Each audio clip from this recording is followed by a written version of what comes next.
Hey guys, so welcome to part 3 on how to solve the 3x3x3 Rubik's Cube. So this is the last video in my 3-part series, and in this video I'm going to be covering OLL and PLL.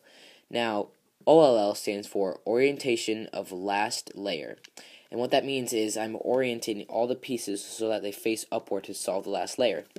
And PLL means permutation of last layer. And what that means is I'm permuting the pieces on the cube to go in different places to where they need to go to solve the cube. Now, OLL comes before PLL, so that's what I'm going to teach you first. So, there's really only one algorithm you need to know. And first, I'm going to scramble up my cube a little and get to OLL, and then I'll show you how you apply that algorithm to get to the spot where you need to be. Alright guys, so in OLL there's actually 3 algorithms you need to know, and they're pretty basic, simple algorithms. So the first one is called the hook algorithm. So as you know, after you solve your first 2 layers, you will come to OLL, and this is where the hook algorithm comes in use.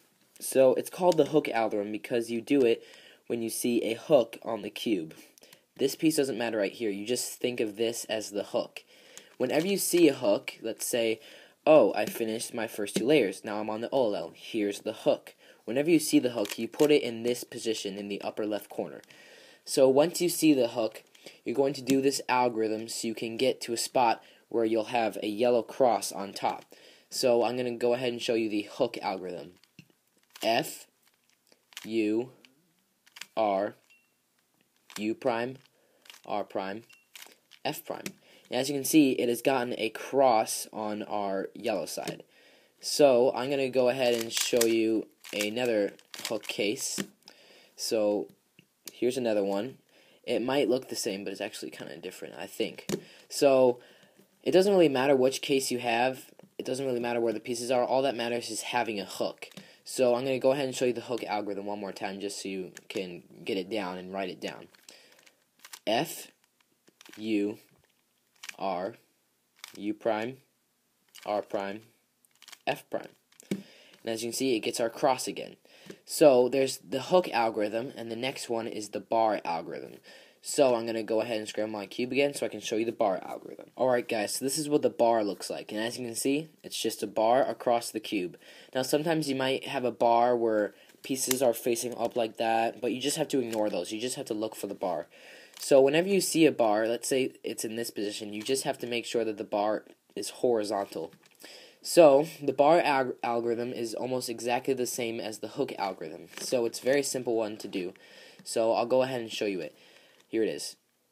F, R, U, R prime, U prime, F prime. And as you can see, it has gotten our cross again. So those are the first 2 algorithms that you need to know. And hopefully you write them down on a piece of paper. So after the hook or bar, it depends on which one you get, you'll get your cross. And this is where the cross algorithm comes in handy. So the cross algorithm is a little more complicated, but you should be able to memorize it if you write it down. So go ahead and get your pencil ready.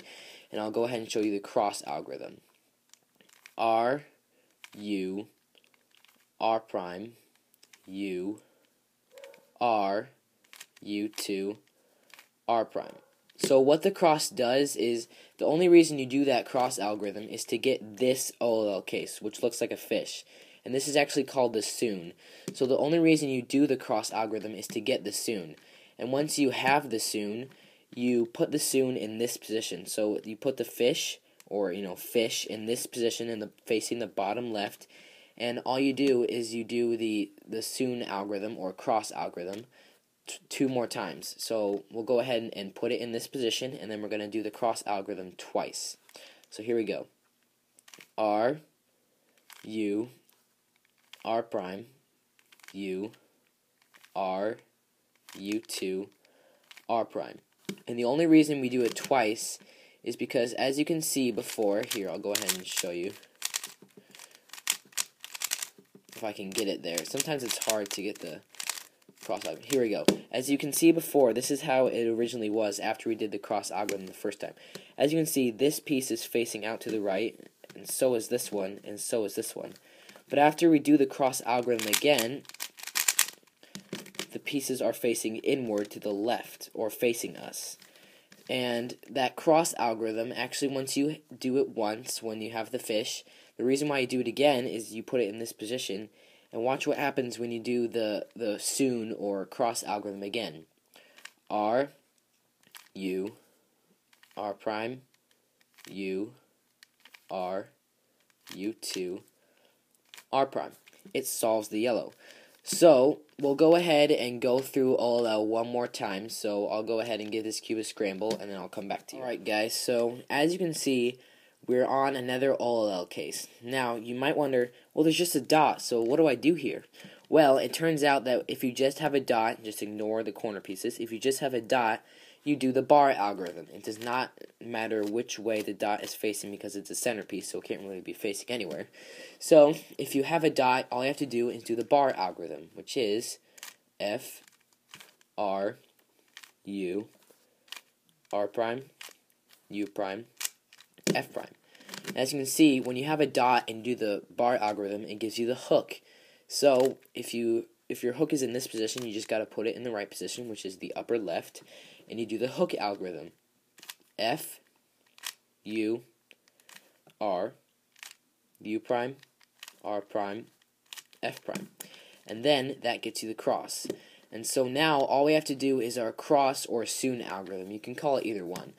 All you have to do is you do your soon algorithm. And one thing that I want to make clear is whenever you're trying to get to the soon, whenever you're doing the soon algorithm, you want to have a yellow piece facing you on the left corner. So if I want to get the soonest, that sounded kind of funny. If I wanted to get it sooner, I would want to have the yellow corner facing me in the left side. So I wouldn't do it like this because there is no yellow corner facing me. I'd set it like this. So we're going to go ahead and do the soon algorithm. R, U, R prime, U, R, U2, R prime. And as you can see, it gets you the soon right away. So once you have the soon, remember you have to do it twice to actually solve the top layer or OLL. So we're going to go ahead and do it twice. Remember, it has to be facing in the bottom left corner. R, U, R prime, U, R, U2, R prime. So once we get the soon again, we put it in the bottom right corner, and we just do the algorithm again. R, U, R prime, U, R, U2, R prime. And as you can see, it has solved our yellow. So those three algorithms are the only ones you need to know. And I'll have all the algorithms in the description below so you can check those out. And then, so after OLL comes PLL.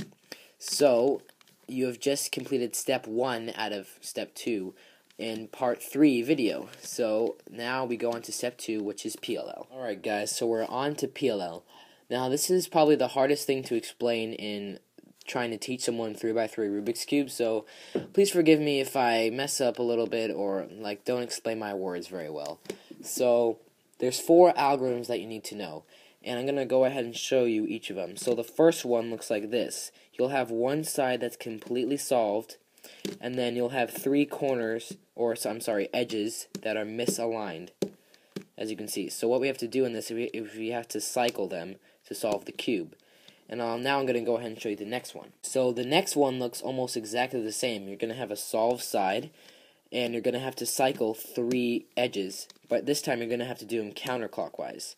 And the algorithms for those are actually very simple. So the next one is the corner cycling algorithm. Now what this one does is it cycles 3 corners counterclockwise. And the way you can tell this is you'll have kind of like a solved corner section here, and then you'll have 2 corners that are not in the right position, but they're the same color. So that's how you tell you have the counterclockwise corner cycling one. And the next one almost looks exactly the same. So the next one and the last one looks almost exactly the same. You'll see that it has this solved corner section and 2 corners that are not in the right place but are the same color. But if you notice with the other one, we had a pair of headlights here, and with the clockwise one we do not have a pair of headlights. So this is the clockwise one because there is no pair of headlights here.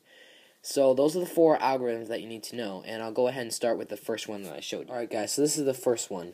It's the one that cycles 3 edges in a clockwise fashion.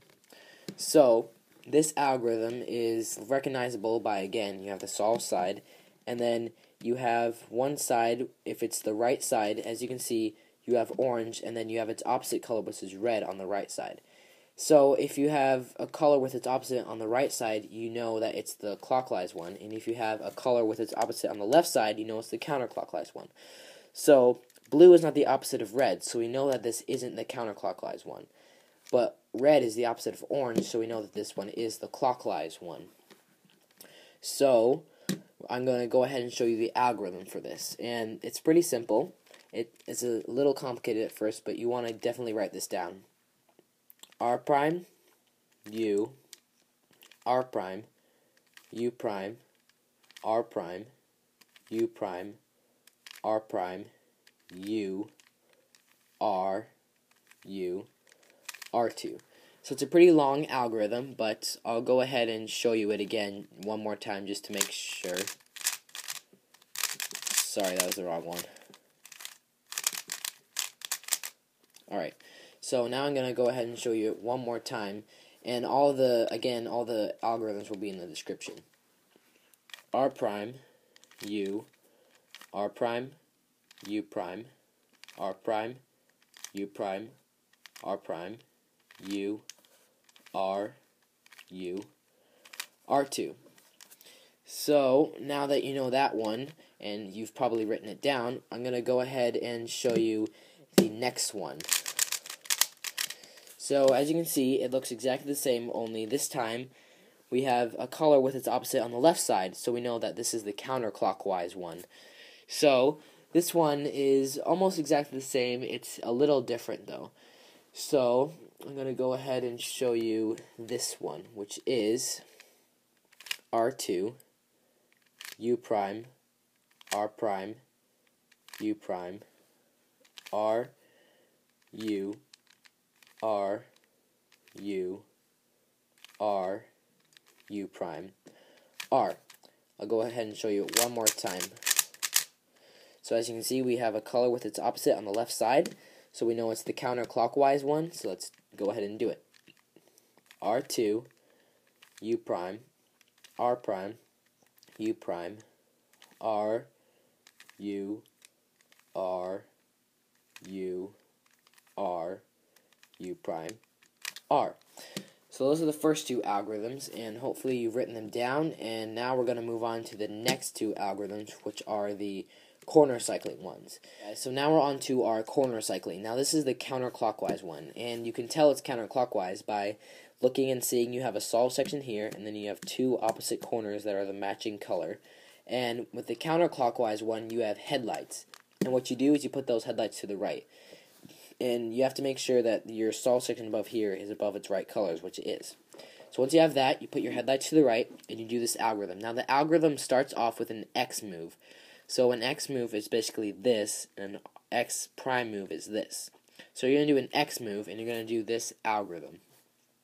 R2, D2, R, U, R prime, D2, R, U prime, R. So that is the counterclockwise corner cycling algorithm. And again, all the algorithms are going to be in the description, so if you miss them, you can just go to the description and write them from there. So now I'm going to show you the other one, which is the clockwise rotation. So again, you can tell if it's the corner clockwise one by seeing you have the solve section and then 2 corners on the opposite side that are matching colors. But with the clockwise one, you have no headlights. And you put the side that has no headlights on the right, and you do this algorithm. It's very similar to the counterclockwise one. So again, you do an X move, and you're going to do this algorithm.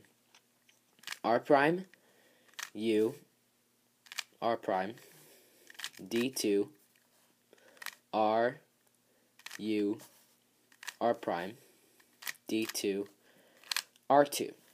So those are your 4 algorithms that you need to know. But believe it or not, you're not done yet. Alright guys, so there are 21 different PLL algorithms that you can know. and you only know 4 of them. So let's say you get a case that you don't know. So let's say I just finished OLL and I'm looking, okay, this isn't a case I don't know. So if you see a case you don't know, you want to try and look for headlights. So we have a pair of headlights right here. So let's say I finish OLL and I'm looking, okay, I don't know this case. Oh, here's headlights. I take the headlights and I put them with its matching color. And I take the headlights and I put them in the back. And then all I have to do is my clockwise corner cycling algorithm.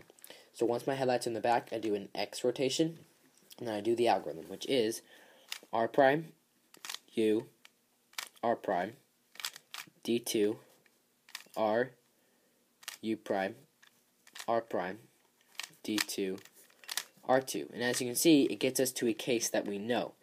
So that's basically all you need to know. So if you get to a case you don't know, you find headlights, put them in the back, and then all you have to do is do the corner cycling one, and then it will get you to a case that you know. So, anyways, that's really all you need to know for solving the 3x3x3 Rubik's Cube. So, congratulations, you have just completed solving the 3x3x3 Rubik's Cube. So, keep practicing those videos, and you probably should go over them again. I know they're long videos, but if you want to really master it and get good at it and memorize, you would memorize your algorithms and keep writing them down and looking at them a lot and just doing them a lot and memorizing them. And eventually, you'll be able to do all this beginner's method without any need of looking at a piece of paper. You'll have it all memorized. And then after that, you can go on to more advanced methods like F2L and memorizing full PLL and OLL. But anyways, guys, that's my 3-part series. Thanks for watching. Go ahead and give this video a thumbs up if you enjoyed it. Comment below on what videos you guys want to see next, and thanks for watching.